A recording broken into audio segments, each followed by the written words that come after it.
கர்த்தர் நல்லவர், தேவன் மாறாதவர். இந்த மாதத்தில் கர்த்தர் கொடுத்த வாக்குத்தத்த வசனம்: இப்போதும் தேவனாகிய கர்த்தாவே, நீர் என் தகப்பனாகிய தாவீதுக்கு அருளின உமது வாக்குத்தத்தம் உறுதிப்படுவதாக.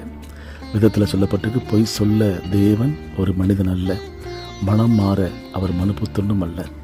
உங்களுக்கு ஆண்டவர் ஏராளமான வாக்குத்தத்தங்களை கொடுத்துருக்கலாம், அது நிறைவேறாமல் இருக்கலாம், அது கால தாமதமாகலாம்.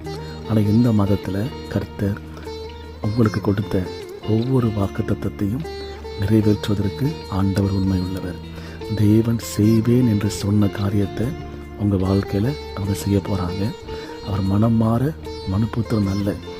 அவர் தாவீதுக்கு வாயினால் சொன்னதை தமது கரத்தினால் செய்து முடித்தார். கர்த்தர் எனக்காக யாவையும் செய்து முடிப்பார். பயப்படாதீங்க, கர்த்தர் யெகோவா ஈரே எல்லாம் பார்த்து கொள்வார். ஆமேன், ஆமேன்.